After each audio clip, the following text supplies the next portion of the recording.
warahmatullahi wabarakatuh. Waalaikumsalam warahmatullahi wabarakatuh. Ya, bertemu lagi sama Ibu ya. Gimana kabar kalian hari ini? Alhamdulillah baik, Bu. Alhamdulillah. Siapa aja yang tidak berangkat hari ini? Solimin, Bu. Solimin, sama siapa? Sama Azizah, Bu. Kenapa dia nggak berangkat? Nggak tahu, Bu. Oh ya udah, nanti Ibu catat dulu ya. Ya, selanjutnya di tengah pandemi COVID-19 ini kalian dianjurkan untuk tetap di rumah, belajar di rumah, dan bermain di rumah. Nah, jika keluar kalian harus menggunakan masker dan selalu cuci tangan dan menggunakan hand sanitizer karena penularan COVID di Indonesia ini semakin lama itu semakin meningkat. Jadi kita sebagai manusia itu harus tetap berhati-hati. Selanjutnya kita akan berlanjut ke materi kita pada hari ini. Nah, materi kita pada hari ini itu ialah materi tentang pinjam meminjam. Di sini ada yang tahu pinjam meminjam itu apa? Nggak tahu, Bu. Ya, nanti kita akan bahas materi ini bersama-sama. Dan kita awali dulu pelajaran pada hari ini dengan bacaan basmalah. Nah, untuk pembahasan materi pertama kita akan membahas tentang pengertian pinjam meminjam. Ada yang tahu pengertian pinjam meminjam itu apa? Nggak tahu, Bu. Ya, Ibu akan membahasnya sedikit.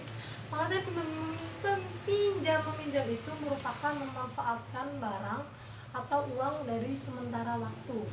Nah, di sini itu dalam Islam itu biasa disebut dengan ariyah. Nah, pinjam meminjam ini itu dalam kehidupan bermasyarakat itu adalah hal yang biasa dilakukan karena kita pada umumnya setiap manusia itu saling membutuhkan satu sama lain di dalam kehidupan bersosial.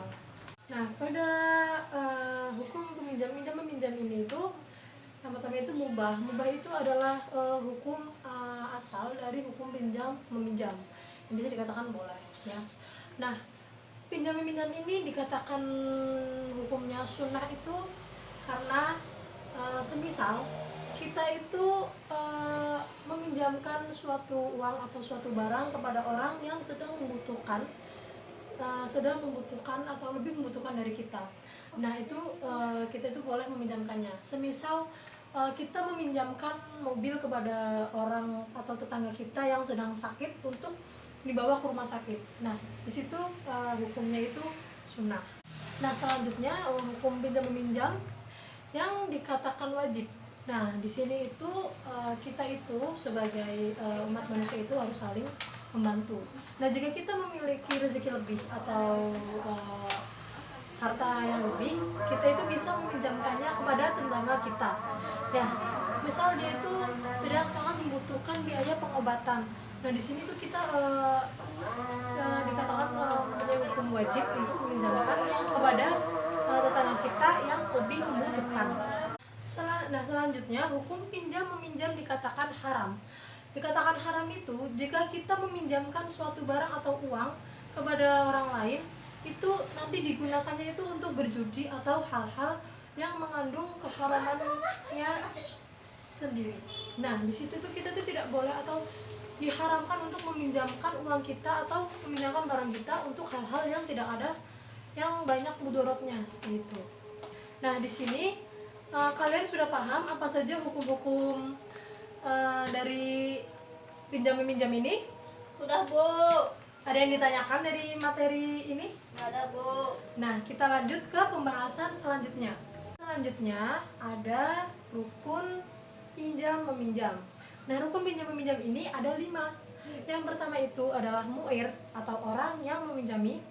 Yang kedua itu ada musta'an atau orang yang meminjam. Nah, yang ketiga itu ada musta'ar. Musta'ar ini adalah barang yang dipinjami.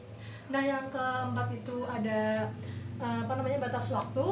Nah, yang kelima itu ada ijab qabul atau ucapan yang dimana sebuah keterangan dari kedua belah pihak yang meminjam dan yang dipinjam. Nah, yang selanjutnya itu ada syarat pinjam meminjam. Yang pertama itu syarat bagi orang yang meminjami. Nah, di sini syarat bagi orang yang meminjami itu Yang pertama itu dia itu berhak berbuat kebaikan tanpa ada yang menghalanginya. Nah, yang kedua itu barang yang dipinjamkan itu harus milik sendiri atau barang tersebut itu menjadi tanggung jawabnya. Nah, selanjutnya yang kedua itu ada syarat bagi orang yang meminjam. Nah, syarat bagi orang yang meminjam itu yang pertama itu dia itu mampu dalam hal berbuat kebaikan atau mengambil manfaat barang yang dipinjami. Nah, yang kedua itu dia itu mampu menjaga barang yang dipinjami dengan baik. Jadi dia itu orang itu harus amanah gitu. Nah, yang selanjutnya yang ketiga itu adalah syarat barang yang dipinjami. Nah, di sini syarat yang barang yang akan dipinjami itu ada dua, yaitu ada manfaatnya dan yang kedua itu bersifat tetap atau tidak berkurang atau habis ketika diambil manfaatnya. Nah, di situ ada beberapa syarat dari pinjam meminjam.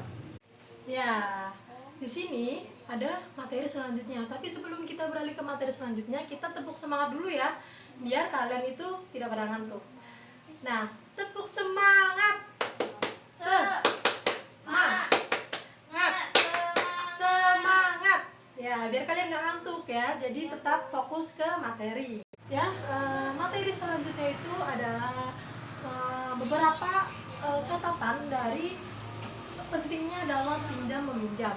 Nah, di sini itu yang pertama itu adalah barang yang dipinjam itu selayaknya untuk dimanfaatkan sebaik-baiknya dan tidak melanggar aturan agama. Yang kedua itu ada peminjam itu hendaknya tidak melampaui batas dari sesuatu yang sudah disyaratkan oleh orang yang meminjami. Jadi di sini tuh kalian itu tidak boleh melampaui batas dari apa yang sudah diijabkan pada saat kita meminjam. Nah, yang ketiga itu pinjaman merawat barang pinjaman dengan baik sehingga tidak rusak. Dan jika kita meminjam barang orang lain atau kita meminjam sesuatu dari orang lain itu kita itu harus pintar-pintar dalam menjaganya. Kita tidak boleh merusaknya dan harus dalam kembali ke keadaan semula pada saat kita meminjamkannya. Nah, itu tadi adalah materi tentang pinjam meminjam. Di sini kalian ada yang masih bingung tentang materinya? Enggak, Bu. Sudah paham semua? Sudah. Oke, kalau kalian sudah paham semua, Ibu akan memberi tugas untuk minggu depan. Di sini kalian meringkas materi tentang tadi yang Ibu jelaskan. Besok materi tersebut nanti akan dikumpulkan minggu depan, dikirim ke nomor WA Ibu ya. Di situ tadi kalian pasti sudah menyimak materinya, jadi kalian pasti bisa mengerjakannya. Ya, sekian materi dari pelajaran hari ini. Apabila banyak kesalahan, Ibu mohon maaf. Wassalamualaikum warahmatullahi wabarakatuh.